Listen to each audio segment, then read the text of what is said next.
What is up, guys? Hey, thank you so much for listening in. So, I'm excited to share with you today some things that happened to me. As some of you may know, I can't remember if I told you in a while ago, a couple days ago, I applied to be one of the managers, assistant managers for a sales floor at the company that I work at. And I was really excited for it, super excited for it. And so I'm going to talk to you about that. I got the results back today from the company. And so I also wanted to talk about why it's so important for you to learn how to sell. So let's get into that. So I have, well, let me get started here with a story here. So as some of you know, and you are probably in corporate America, you're in sales, or you may not be in sales, but you have a job. And a lot of times what happens is when we start a new job, we are just the bottom of the barrel. We're just the peons, I like to call people, that are just starting off, and that's totally okay. That's life. You start off at the bottom and you work your way up to the top.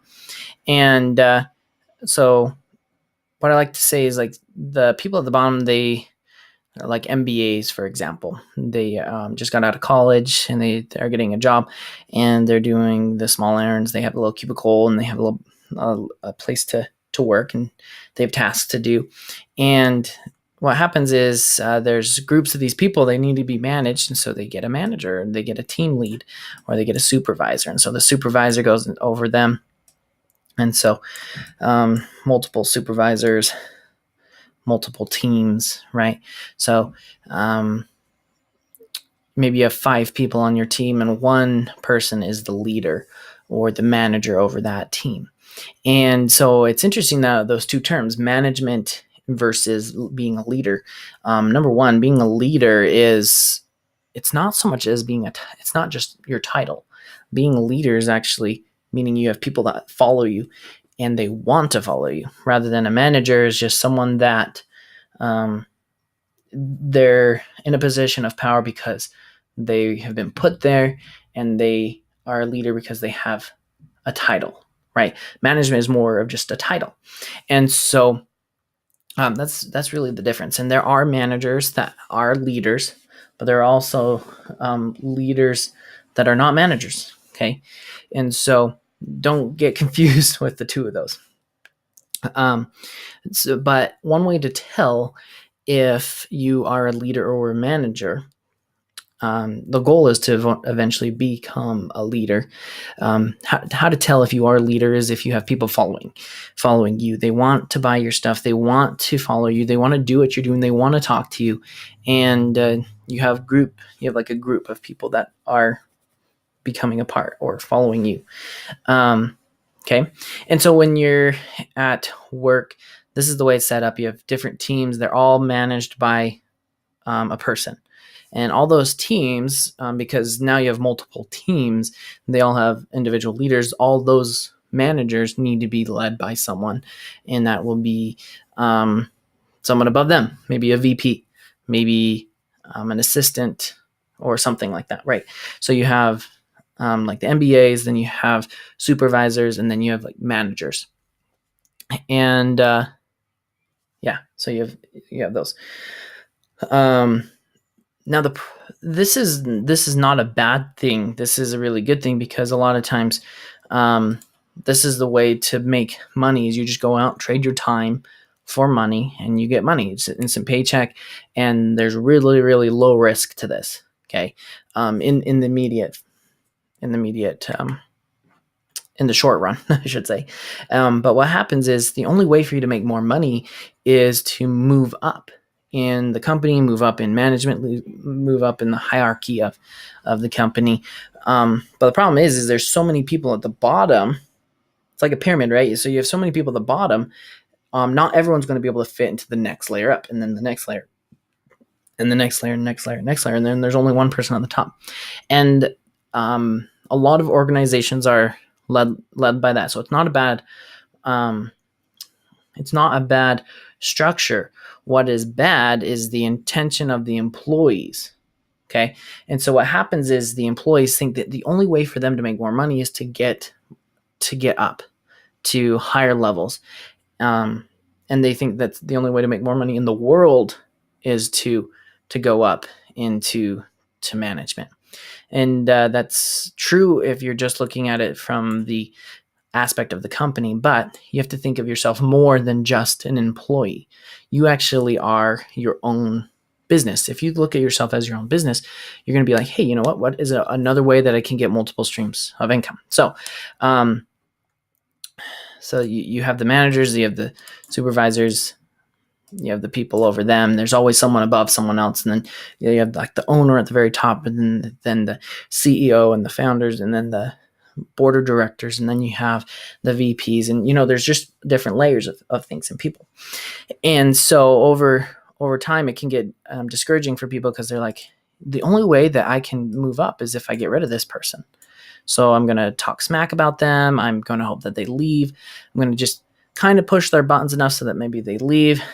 But then say this person does go up to that person, get that person's spot. Then what? Oh, now they're going to try and get rid of this person, right? And so it's like an organization, although you want the teamwork, it can also fall apart because everyone is like looking out for their self and not so much for the group. And the only way that they can move forward is if they get rid of someone or someone quits or is fired. So this can cause a lot of problems. There's benefits to it, and there's also the cons, right? Pros and cons.